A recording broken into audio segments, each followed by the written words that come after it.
The rain was relentless, mirroring the storm inside me.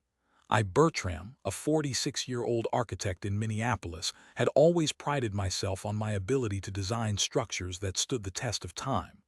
Little did I know, the foundation of my own life was about to crumble. It had started subtly. Cordelia, my wife of 20 years, a vibrant kindergarten teacher, had become distant. Late nights at school, excuses about parent-teacher conferences, a general air of preoccupation that hung around her like a persistent fog. I chalked it up to stress, the pressures of her job. I'd bring her flowers, cook her favorite meals, try to rekindle the spark that seemed to have dimmed, but nothing worked. Then came the phone call, a wrong number or so I thought. "I can't wait to see you tonight, darling." A voice, deep and unfamiliar, had purred into the receiver before I could even manage a greeting. I stammered, "I think you have the wrong number," and hung up, my heart pounding a frantic rhythm against my ribs. Cordelia dismissed it as a prank call when I mentioned it, but a seed of doubt had been planted. It sprouted quickly, nourished by her increasingly erratic behavior. I started paying closer attention. The late nights were more frequent, the excuses flimsier. Her phone became her constant companion, clutched tightly in her hand, its screen angled away from my prying eyes. One evening, while Cordelia was supposedly grading papers at school, I decided to surprise her with dinner. I packed a picnic basket with her favorite sandwiches and a bottle of chilled wine, eager to break through the wall that had grown between us. The school parking lot was deserted, save for a lone car parked in the shadows near the back entrance. As I approached the building, I could hear muffled voices coming from her classroom. Hesitantly, I peered through the window. What I saw shattered me. Cordelia was locked in a passionate embrace with a man I'd never seen before. His hands were tangled in her hair, his body pressed against hers. The picnic basket slipped from my grasp, the contents scattering across the pavement. I stumbled back to my car, the image seared into my mind, a brand of betrayal that would forever mark my soul. I drove aimlessly for hours, the rain blurring the city lights into a hazy, indistinct mess. The world seemed to tilt on its axis, the familiar landscape of my life warped and distorted. When I finally returned home, Cordelia was already there, feigning exhaustion. "Long day," I managed to croak out, my voice thick with unshed tears. "You have no idea," she sighed, rubbing her temples. "I am going to bed." I watched her walk away, the woman I had loved and trusted, now a stranger, a betrayer. I couldn't confront her then. I needed to gather my thoughts to process the devastation that had been unleashed. The next few days were a blur of sleepless nights and agonizing introspection. I replayed our entire relationship in my mind, searching for clues, for warning signs that I had somehow missed. Had I been blind? Had I been too trusting? The more I thought about it, the more I realized that Cordelia had been subtly withdrawing for months, perhaps even years. The compliments had become less frequent, the physical affection perfunctory. We had grown apart, but I had been too preoccupied with my work, too complacent in our routine, to notice the widening chasm between us. I decided I needed proof, irrefutable evidence of her infidelity before I confronted her.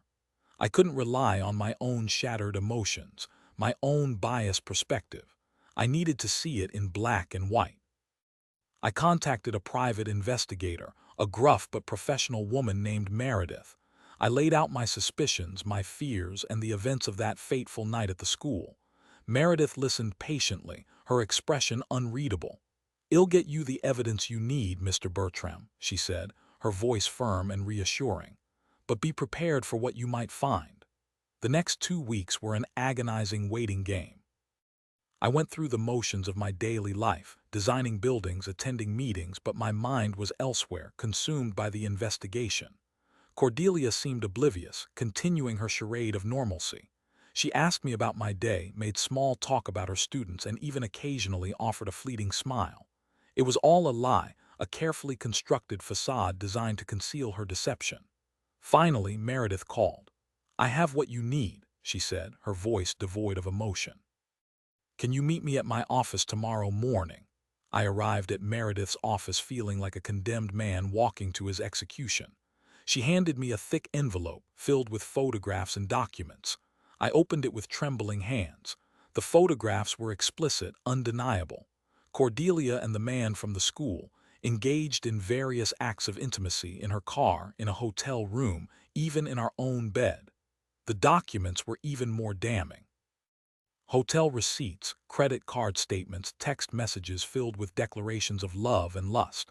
The man's name was Finnegan, a fellow teacher at Cordelia's school. He was married as well with 2 young children. The betrayal was even deeper, more insidious than I had imagined. Cordelia wasn't just having an affair. She was leading a double life, a web of lies and deceit that had ensnared everyone around her. I felt a surge of anger, a white-hot rage that threatened to consume me. I wanted to confront Cordelia, to scream at her, to demand an explanation. But I knew that wouldn't accomplish anything. She would deny it, lie her way out of it, or try to manipulate me into believing that it was all my fault. I needed a plan, a way to expose her betrayal and reclaim my life. I spent the next few days meticulously gathering my own evidence, documenting Cordelia's lies, and consulting with a lawyer. I learned that in Minnesota, infidelity was not grounds for divorce, but it could be considered when determining the division of assets. I wanted everything, not out of greed, but out of a sense of justice.